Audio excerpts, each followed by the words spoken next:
వృశ్చిక రాశి వారికి 3 గ్రహాలు సహకరిస్తున్నాయమ్మా. దశమంలో కేతువు, షష్ఠంలో చంద్రుడు, పంచమంలో శుక్రుడు. ఏకాగ్రతతో పనిచేయడం ద్వారా విజయాలు సిద్ధిస్తాయి. మనోబలం సర్వప్రధానం. ప్రతి అంశాన్ని లోతుగా ఆలోచించి సమయానుకూలంగా వ్యవహరించడం మంచిది. ఆర్థిక విషయాలు కలిసి వస్తాయి. ఆదాయ మార్గాలు సుగమమవుతాయి. విజ్ఞానపరమైన అభివృద్ధిని సాధించే ప్రయత్నం చేయండి. మంచి బుద్ధి బలంతో ఆలోచించండి. భవిష్యత్తు శుభప్రదంగా ఉంటుంది. మిశ్రమంగా కాలం ఉన్నది. ముఖ్య కార్యక్రమాల్లో శాంతంగా ఉండాలి. ఒత్తిడిలో ఎటువంటి నిర్ణయాలు తీసుకోవద్దు. మిత్రులతో కలిసి నిర్ణయాలు తీసుకోవడం మంచిది. కుటుంబ సభ్యుల సహకారం చాలా వరకు మేలు చేస్తుంది. మీ ధర్మం మిమ్మల్ని రక్షిస్తుంది. సకాలంలో పనులు పూర్తి చేయడం ద్వారా ఉద్యోగంలో మేలు చేకూరుతుంది. అపార్థాలకు అవకాశం కల్పించకుండా నలుగురిని కలుపుకుపోవాలి. శాంతంగా వినయంగా వ్యవహరించాలి. వ్యాపారంలో కూడా ఇదే ధోరణిని కొనసాగిస్తే సత్ఫలితాలు వస్తాయి.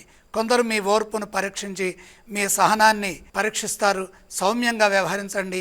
అధిక శాతం ఆధ్యాత్మికంగా దైవ ధ్యానం చేయటం వల్ల శుభ ఫలితాలు సిద్ధిస్తాయి. వారం చివరి భాగంలో మేలు జరుగుతుంది.